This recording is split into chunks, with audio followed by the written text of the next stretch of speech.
Hello दोस्तों, आप सब कैसे हो। देखिए, आज मैं एक्टिव एंड पैसिव वॉइस बता रहा हूँ। 10th क्लास के लिए भी इम्पोर्टेंट है। 10th क्लास के तो एग्जाम है 7 मार्च को। तो देखिए, मैं एक्टिव पैसिव के कुछ सेंटेंस ले रहा हूँ, वो मैं आपको बता रहा हूँ। उसको आप करेंगे तो एग्जाम की दृष्टि से इम्पोर्टेंट है।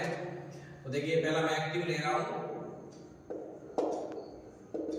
He writes a letter in the morning.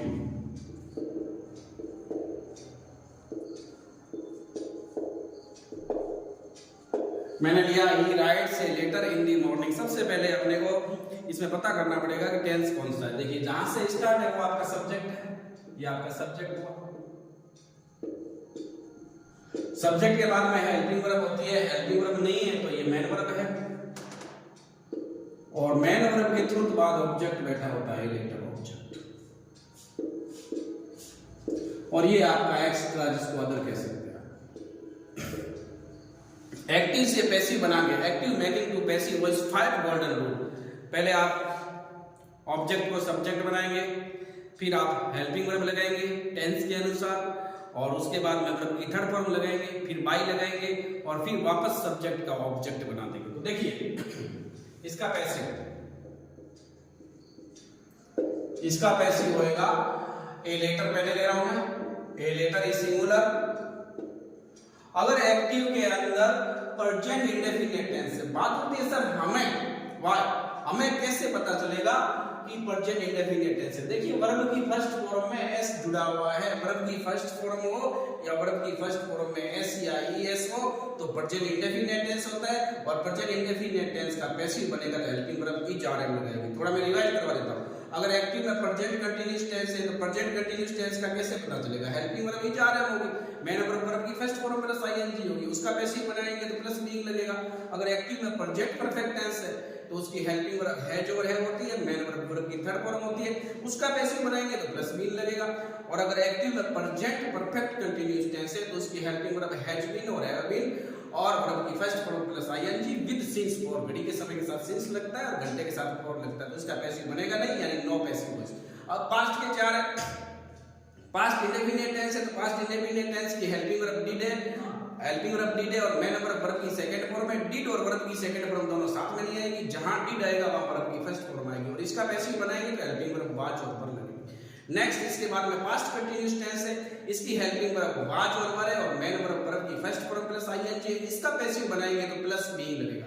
और पास्ट परफेक्ट टेंस है तो इसकी हेल्पिंग वर्ब हैड है और मेन वर्ब की थर्ड फॉर्म है, और इसका पैसिव बनाएंगे तो प्लस बीइंग लगेगा। और पास्ट का last, past perfect continuous tense है तो इसकी हेल्पिंग वर्ब हैड बीन है, ओनली फॉर हैड बीन, चाहे सब्जेक्ट सिंगुलर है चाहे प्लूरल, तो इसका पैसिव बनाएंगे तो इसका पैसिव बनेगा नहीं, नो पैसिव वॉइस। देखो, प्रेजेंट का लास्ट नहीं बनेगा, पास्ट का लास्ट नहीं बनेगा।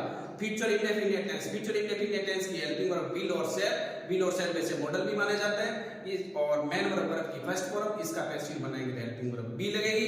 और उसके बाद में फ्यूचर कंटीन्यूअस टेंस, उसकी हेल्पिंग वर्ब विल बी और शेल बी, और मेन वर्ब की फर्स्ट फॉर्म प्लस आईएनजी, इसका बनेगा नहीं, नो पैसिव वॉइस। और फ्यूचर परफेक्ट टेंस, इसकी हेल्पिंग वर्ब होगी विल है और शेल है, और मेन वर्ब होगी वर्ब की थर्ड फॉर्म, इसका पैसिव बनाएंगे प्लस बीन लगेगा। और फ्यूचर का last, future perfect continuous tense, इसकी helping verb will have been और शेल हैव बीन, और मेन वर्ब की फर्स्ट फॉर्म प्लस आईएनजी, तो इसका पैसिव बनेगा नहीं, यानी प्रेजेंट का लास्ट नहीं बनेगा और पास्ट का लास्ट नहीं बनेगा और फ्यूचर का सेकंड और फोर्थ नहीं बनेगा। तो देखिए, a letter is singular, a letter is, उसके बाद वर्ब की थर्ड फॉर्म, राइट की third form write, wrote, written, उसके बाद में बाई, ही की third form is pronoun, he, his, him, तो यहां हिम आएगा। उसके बाद में extra, in the morning, in the morning.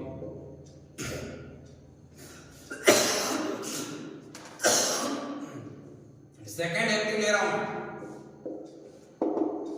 ले लिया मैंने, she wrote a letter in the evening, in the evening. तो देखिए, ये आपका सब्जेक्ट हुआ, ये आपकी मेन वर्ब हुई, ये आपका ऑब्जेक्ट हुआ, ये आपका एक्स्ट्रा हुआ। तो रॉट वर्ब की सेकंड फॉर्म है, इसका मतलब पास्ट इंडेफिनिट टेंस है, इसका पैसिव बनाएंगे तो हेल्पिंग वर्ब वाज लगेगा। जिस ऑब्जेक्ट को आप सब्जेक्ट बनाएंगे वो सिंगुलर है तो वाज लगेगा, प्लूरल है तो वर लगेगा। तो इसका पैसिव ए लेटर फिर वाज, फिर वर्ब की third form right, wrote, written, उसके बाद में बाई, सी की थर्ड फॉर्म सी, हर, उसके बाद में इन दी इवनिंग। नेक्स्ट ले रहा हूं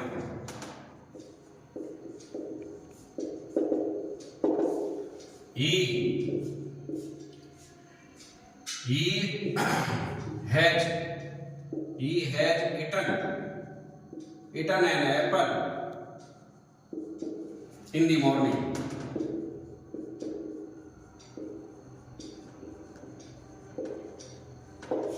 देखिए एज के बाद में वर्ब की थर्ड फॉर्म है, एज है वो चाहे एड हो, उसके बाद में वर्ब की थर्ड फॉर्म है। तो जहां से स्टार्ट है वो आपका सब्जेक्ट है, ये हेल्पिंग वर्ब है और ये मेन वर्ब है, ये ऑब्जेक्ट है एप्पल। वोवेल्स की ध्वनि उत्पन्न हो रही है तो इसका मतलब आर्टिकल है ना, आर्टिकल 3 होता है, ये हिंदी और फिर इन दी मॉर्निंग, ये आपका है इसका। तो इसका देखो कैसे बनाऊंगा मैं, तो ऑब्जेक्ट पहले आएगा एन एप्पल, फिर ये परफेक्ट टेंस है तो हैज तो रहेगा, अपनी तरफ से बीन रहेगा। अगर ये प्लूरल होता एप्पल्स होता तो हैव बीन आ जाता। उसके बाद में वर्ब की थर्ड फॉर्म, इसमें थर्ड फॉर्म ही होती है, अपने को बनानी नहीं पड़ेगी। फिर बाई और ही की थर्ड फॉर्म ही, ईच, हिम, उसके बाद में जो एक्स्ट्रा रहा इन दी मॉर्निंग। लास्ट सेंटेंस ले रहा हूं वो ऑब्जेक्टिव,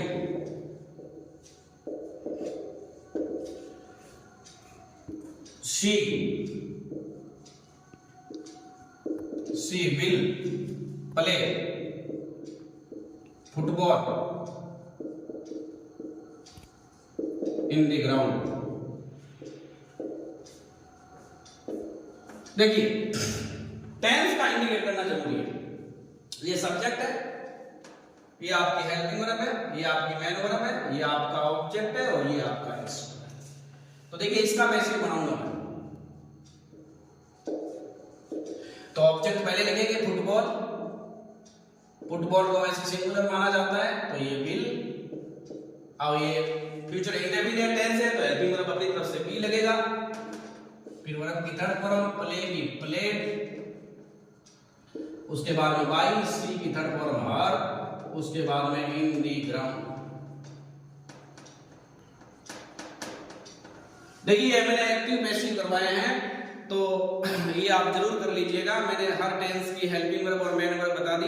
आपको टेंस इंडिकेट करना जरूरी है कि इसमें टेंस कौन सा है, टेंस का पता लगाएंगे तभी आप पता लगा लेंगे इसमें हेल्पिंग वर्ब कौन सी लगेगी। टेंस के पता करने के बाद में ही वो पैसिव होएगा। और एक्टिव से पैसिव के 5 गोल्डन रूल मैंने बता दिए, ये 4 मैंने सेंटेंस बताए हैं। अगर आपको मेरी ये क्लास पसंद आए तो जरूर इसको लाइक करें, सब्सक्राइब करें।